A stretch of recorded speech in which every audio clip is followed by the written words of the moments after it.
नमस्कार, मैं रवीश कुमार। भारत में योजनाएं हर किसी को भले ना दिखें, ना मिले, मगर उन योजनाओं को लेकर सेल्फी पॉइंट हर किसी को दिख सकता है। योजनाओं के प्रचार में भारत का कोई मुकाबला नहीं, बस लागू होने में हम थोड़ा कमजोर पड़ जाते हैं। क्या आपको कभी लगा कि 100 कमियों के बीच में प्रधानमंत्री के फोटो की कहीं भी कमी है? गोदी मीडिया पर प्रधानमंत्री ही सर्वव्यापी सर्वविद्यमान हैं और तस्वीरों में उनकी ही तस्वीरें हर पन्ने पर व्याप्त हैं। फिर भी ऐसा हो सकता है कि किसी को उनकी तस्वीर ना दिखे, उनकी योजना ना दिखे, इसलिए सेल्फी पॉइंट के साथ प्रधानमंत्री का कटआउट जगह जगह लगा दिया गया है। हमारा कहना है कि प्रधानमंत्री के साथ तस्वीर खिंचाने का राजकीय सुख केवल कुणाल पांडे और सक्षम पटेल को ही क्यों प्राप्त हो? ये दोनों आईआईटी बीएचयू की छात्रा के साथ बंदूक की नोक पर छेड़खानी और गैंग रेप के आरोपी हैं। प्रधानमंत्री को चाहने वाले ये भी बर्दाश्त कर भी लें, लेकिन बलात्कार और यौन शोषण के 39 मामलों में ऑस्ट्रेलिया की अदालत ने जिस बालेश धनखड़ को जेल भेजा, उसकी तस्वीर प्रधानमंत्री मोदी के साथ है। जनता कैसे बर्दाश्त करे? जाहिर है जनता चाहेगी कि उसकी भी तस्वीर अपने प्रिय प्रधानमंत्री के साथ हो। यहां तक कि ठगी के आरोप में जेल गए संजय शेरपुरिया को भी पीएम के साथ फोटो खिंचाने का सुख प्राप्त हुआ है। तो आम जनता कैसे सहन करेगी? उसे केवल अनाज नहीं चाहिए, फ्री में सेल्फी भी चाहिए। ऐसा नहीं है कि प्रधानमंत्री के कटआउट या फोटो के साथ सेल्फी पॉइंट कोई नई नवीन योजना है, बल्कि कालांतर से सेल्फी को लेकर कई योजनाओं का विकास क्रम यहां तक पहुंचा है। मतलब कई तरह के सेल्फी अभियान पहले भी चलाए जा चुके हैं। स्टार्टअप योजना के साथ भी एक सेल्फी अभियान है, नए भारत के नए स्टार्टअप नाम से। उसमें भी प्रधानमंत्री की तस्वीर पीछे है। जो हमें समझ आया उसके अनुसार जो सबसे अच्छी सेल्फी लेगा शायद उसे इनाम मिले। यह भी एक किस्म की प्रतियोगिता है। हाल ही में वृषभ यानी बैल के साथ एक सेल्फी प्रतियोगिता खत्म हुई है। भारतीय प्रजाति के बैल के साथ सेल्फी खिंचाने से क्या होता है यह तो मुझे समझ नहीं आया, मगर इसमें केवल 165 लोगों ने ही सेल्फी लेकर अपलोड किया है। इससे आज उदास हो गया। बैलों से प्यार करने वाले भारतीय क्या कम हो रहे हैं? ऐसा सोचकर कोई ट्रैक्टर का उत्पादन ही बंद ना करा दे। mygov.in पर सेल्फी विद वृषभ का अभियान आप देखिए। 8 नवंबर को यह शुरू हुआ, 17 दिसंबर को बंद हो गया। आज पता चला तो आप लेट हो गए। हम सभी प्रकार के सेल्फी अभियान का ब्यौरा पेश नहीं कर रहे, ना कर सकते हैं। हम खुद को सेल्फी पॉइंट तक सीमित रखना चाहते हैं जो असीमित हो चुका है, जिसके साथ पीएम की तस्वीर लगी है। जिन लोगों ने सेल्फी पॉइंट नहीं देखे कोई बात नहीं, लेकिन जो देखकर आगे बढ़ जा रहे हैं वो सेल्फी ना खिंचाकर जनता का धन बर्बाद कर रहे हैं। जनता के धन से ही सेल्फी पॉइंट बना है और जनता ही सेल्फी ना ले तो कोई पॉइंट नहीं बनता। अगर किसी को लगता है कि बिना सेल्फी लिए गुजर जाएगा, उसे कोई देखेगा नहीं, तो वह गलत है। इस तस्वीर में प्रधानमंत्री आपको देख रहे हैं। याद रखिएगा, यह भी याद रखिए कि श्री राम जन्मभूमि तीर्थ ट्रस्ट के चंपत राय ने प्रधानमंत्री को विष्णु का अवतार कहा है। अब आप मुझसे इस बात को लेकर झगड़ा ना करें कि प्रधानमंत्री अवतार कैसे हो सकते हैं, भगवान कैसे हो सकते हैं। वक्त बर्बाद ना करें, वो कुछ भी हैं, आप तो मानव ही हैं। इसलिए तरह तरह के प्रकोपों से खुद को बचाने के लिए सेल्फी लेकर फोन में रख लीजिए। यह आपके पैसे से ही लगाया गया है, आप ही यहां आकर सेल्फी ना लें, अच्छी बात नहीं। रेलवे स्टेशन पर सीसीटीवी कैमरे लगे होते हैं, मत भूलिएगा। अगर आपने प्रधानमंत्री की तस्वीर के साथ कोई सेल्फी पॉइंट नहीं देखा है, तो इसका मतलब है कि आप बहुत दिनों से स्कूल नहीं गए, कॉलेज नहीं गए, रेलवे स्टेशन नहीं गए, हवाई अड्डा नहीं गए और पार्क नहीं गए, दिल्ली में लोधी गार्डन नहीं गए। हो सकता है कि आप वर्क फ्रॉम होम करते हो, या कोई वर्क नहीं है इसलिए होम में रहते हो, या इतना वर्क है कि दफ्तर में ही रह जाते हो, इसलिए आप सेल्फी पॉइंट देखने के सौभाग्य से वंचित हो सकते हैं। यह समझ में आती है बात। अगर किसी पार्क में सेल्फी पॉइंट नहीं बना है तो इसका मतलब है उस पार्क पर अभी सरकार की नजर नहीं पड़ी है। वह पार्क जन सेवा तो कर रहा है, मगर राष्ट्र सेवा नहीं कर रहा। सुबह सुबह टहलने गए और टैंक बना देखा, साथ में प्रधानमंत्री की तस्वीर लगी देखी। मुझे यकीन है आपका सीना, जो हमेशा ही खाली रहता है, गर्व के भाव से भर जाता है। प्रधानमंत्री को नहीं देखने का प्रयत्न करना बेकार है। वो आपको कहीं ना कहीं किसी ना किसी एंगल से देख रहे हैं, दिख भी जाएंगे। कम से कम टैंक की इस नली से डरिए, गोले इसी से निकलते हैं, याद रखिए। अगर आपने इन तमाम जगहों पर सेल्फी पॉइंट नहीं देखा तो खबरों में इसके बारे में जरूर पढ़ा होगा कि रक्षा मंत्रालय ने कहा है कि उसके सभी विभागों में 822 सेल्फी पॉइंट बनाए जाएंगे।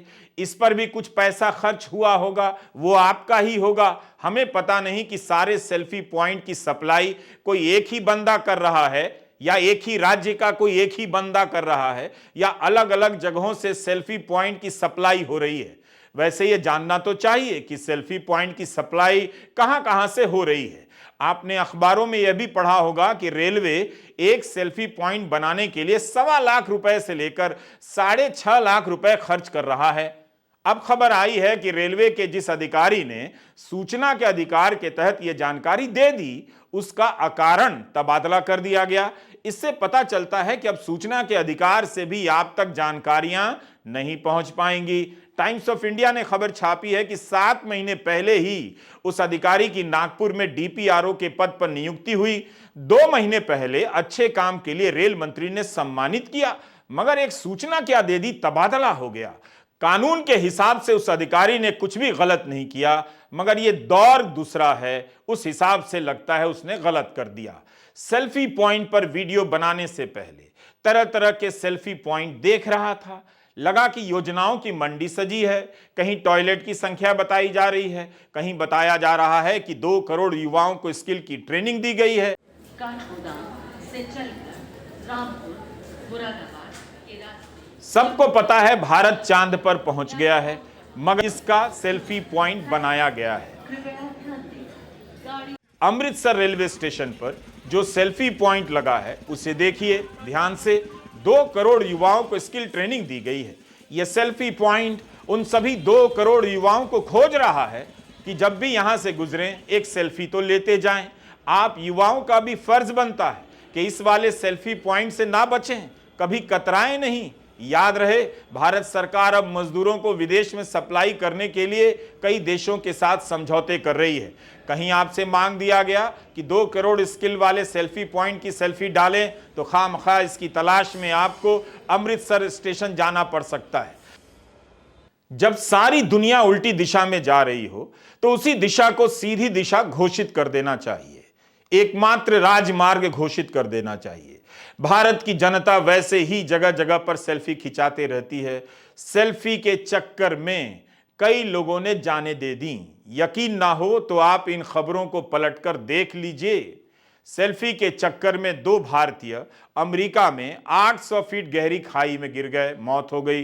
कोल्हापुर में सेल्फी लेते समय 4 लड़कियां जलप्रपात में गिरकर बह गईं, नहीं बचीं।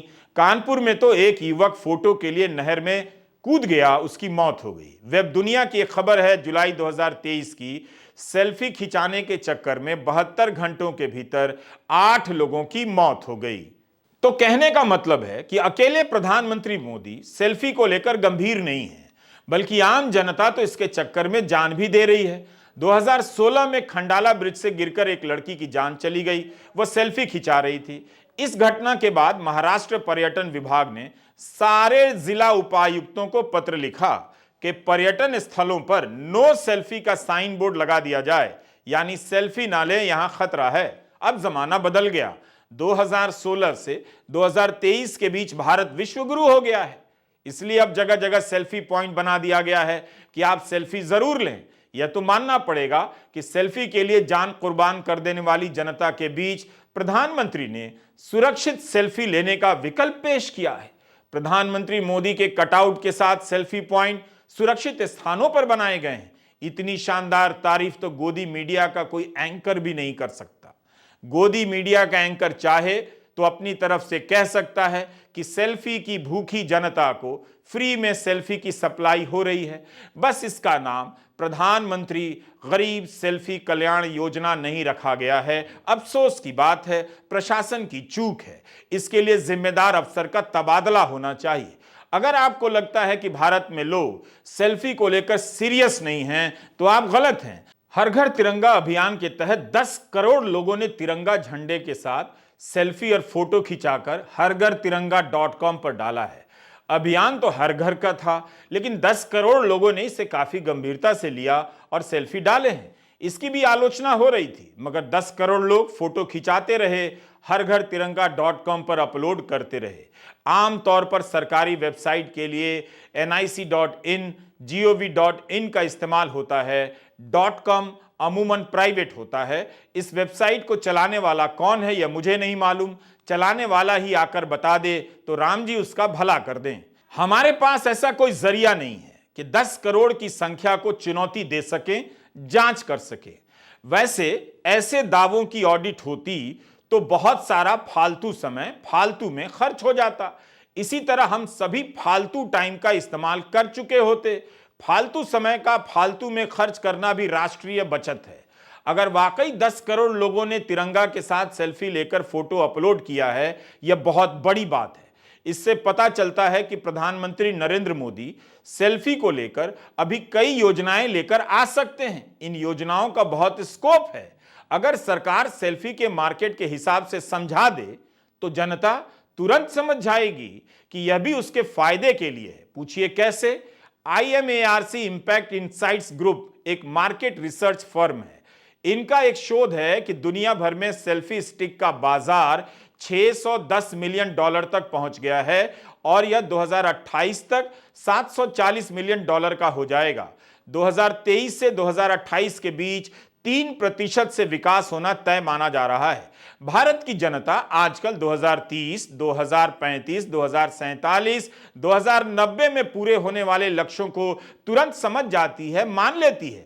उसे वो लक्ष्य नजर नहीं आते जो 2022 में पूरे होने थे, नहीं हुए। यानी किसानों की आमदनी डबल नहीं हुई। इसलिए 2028 में सेल्फी स्टिक का कारोबार $740 मिलियन का हो जाएगा। यह सुनते ही भारत की जनता इसमें अपना राष्ट्रहित देखने लग जाएगी, ऐसा मेरा विश्वास है और यही जनता का ट्रैक रिकॉर्ड है। ना मैं हताश होता हूं, ना जनता मुझे निराश करती है।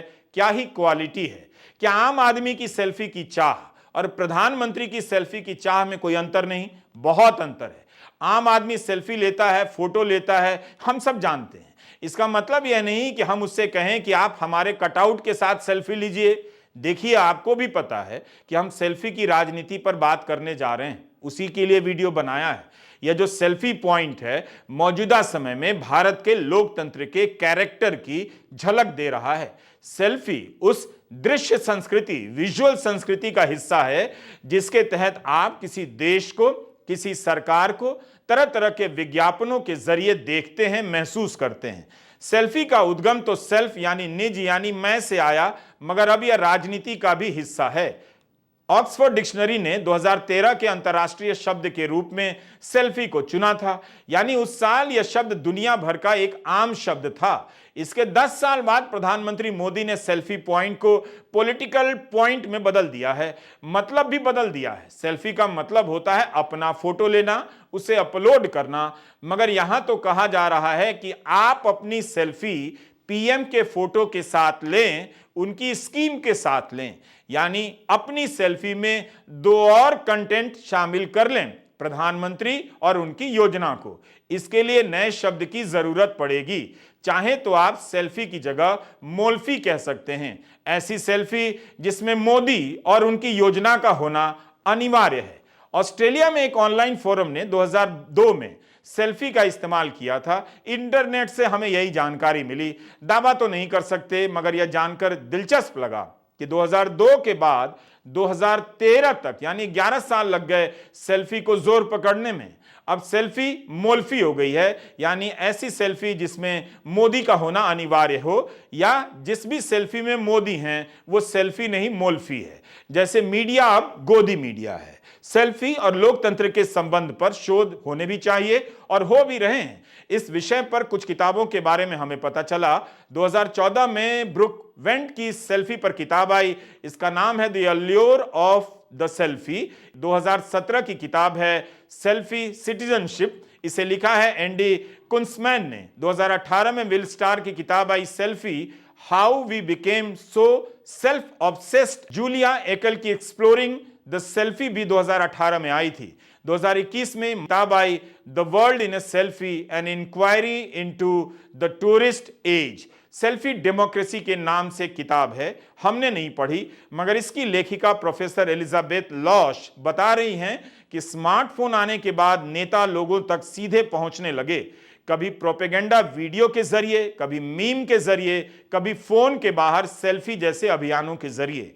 हर नेता ने स्मार्टफोन पर उपलब्ध सोशल मीडिया के प्लेटफॉर्म से लेकर और उसके कैमरे का अलग अलग तरीके से इस्तेमाल किया, लेकिन यह एक भ्रम है कि इससे लोकतंत्र में लोगों की भागीदारी बढ़ती है, यानी लोकतंत्र की क्वालिटी बेहतर होती है। यह बात गलत है। आप सेल्फी खिंचा रहे हैं, फर्जी वीडियो फॉरवर्ड कर रहे हैं, व्हाट्सएप अंकिल बन रहे हैं। ऐसा करते हुए अगर आप यह सोच रहे हैं कि लोकतंत्र में भागीदारी कर रहे हैं तो आपका सोचना गलत है। ये सब वो तरीके हैं जो केवल लोगों का ध्यान खींचते हैं, बार बार देखने के लिए मजबूर करते हैं, उनका ध्यान बटाते हैं, मगर वो कभी भी लोगों को इससे आगे बढ़कर सरकार से सवाल पूछने, सड़क पर उतरकर लोकतंत्र को जीवंत बनाने के लिए आपको प्रेरित नहीं करेंगे। नेता इन प्लेटफॉर्म का इस्तेमाल एक दूसरे के खिलाफ औजार की तरह करते हैं। जिसका नियंत्रण ज्यादा होता है वो इसके जरिए विपक्ष के उम्मीदवारों को घेर लेता है, पैदल कर देता है। प्रोफेसर लॉश ने लिखा है कि डिजिटल मीडिया और डिजिटल टेक्नोलॉजी लोकतंत्र को कमजोर करती है, जबकि सपने दिखाती है लोकतंत्र को मजबूत करने के लिए होता कुछ और है। नेता अक्सर डिजिटल डेमोक्रेसी का वादा करते हैं, भ्रम पैदा करते हैं, मगर सत्ता में आते ही तरह तरह के कानून बना देते हैं जिससे आपका लिखना बोलना घटता जाता है, आप सिकुड़ते जाते हैं, आप लिखने से डरते हैं। आप भारत में बने आईटी एक्ट को याद कर लीजिए, नए कानूनों को याद कीजिए, उन खबरों को याद कीजिए कि पीएम के खिलाफ पोस्ट करने पर किसी को जेल भेज दिया गया, मगर यहां पीएम के साथ सेल्फी खिंचाने के लिए सेल्फी पॉइंट चलकर आपके मोहल्ले तक आ रहा है। इसकी इजाजत है, मगर सवाल करने की इजाजत नहीं। सेल्फी से याद आया, आपको जगह जगह प्रधानमंत्री मोदी का सेल्फी पॉइंट देखकर लगेगा कि यह सरकार जनता के बीच कितनी सक्रिय है, जनता से कितना संवाद करती है। लेकिन क्या आप जानते हैं कि 3 जनवरी 2014 के दिन आखिरी बार किसी प्रधानमंत्री ने भारत में एक लाइव प्रेस कॉन्फ्रेंस की थी, उसे संबोधित किया था। पत्रकार पंकज पचौरी ने बताया है कि डॉक्टर मनमोहन सिंह ने आज के ही दिन अपनी आखिरी प्रेस वार्ता की थी। क्या आप समझ पाए? प्रधानमंत्री मोदी प्रेस कॉन्फ्रेंस नहीं करते, सवालों का सामना नहीं करते, मगर जगह जगह बने सेल्फी पॉइंट से भ्रम होता है कि वे जनता के बीच विद्यमान हैं, प्रेस के सवालों के बीच से गायब हैं, मगर यहां विद्यमान हैं। मनमोहन सिंह ने 3 जनवरी की प्रेस कॉन्फ्रेंस में 62 सवालों का सामना किया। ये सवाल मौके पर ही पूछे गए, पहले से तय नहीं थे, ईमेल से भेजे नहीं गए थे। 100 से ज्यादा पत्रकार प्रेस कॉन्फ्रेंस में मौजूद थे। 10 साल के इस सशक्त भारत में आपने ऐसी एक भी प्रेस कॉन्फ्रेंस नहीं देखी होगी। कॉलेज के कैंपस में किताब की दुकान खोलने के लिए जगह नहीं होती, छात्रों के बैठने की जगह नहीं होती, मगर पीएम का मामला है तो जगह जगह सेल्फी पॉइंट बनाए जा रहे हैं। सुबह सुबह क्लास के लिए भागे जा रहे हैं, सामने प्रधानमंत्री का कटआउट। आप इस देश से भाग सकते हैं, मगर इस देश में रहते हुए प्रधानमंत्री के सेल्फी से नहीं भाग सकते। लोकसभा में विपक्ष ने सवाल कर दिया कि कॉलेज में सेल्फी पॉइंट का क्या मतलब है। शिक्षा मंत्री धर्मेंद्र प्रधान ने कहा किसी छात्र के लिए अनिवार्य नहीं है कि वह सेल्फी खिंचाए। उन्होंने याद दिलाया कि यह लोकतंत्र है, कोई ना चाहे तो ना खिंचाए, मगर क्या इसी लोकतंत्र का लाभ किसी कॉलेज को मिल सकता है कि वह ना चाहे तो पीएम का सेल्फी पॉइंट ना लगाए? ऐसे में उस प्रिंसिपल की क्या हालत होगी? क्या इस लोकतंत्र में किसी शिक्षक को इजाजत है कि कॉलेज में बने सेल्फी पॉइंट के बाहर खड़े होकर नारेबाजी शुरू कर दे, धरना दे दे? ऐसा करेगा तो नौकरी जाएगी।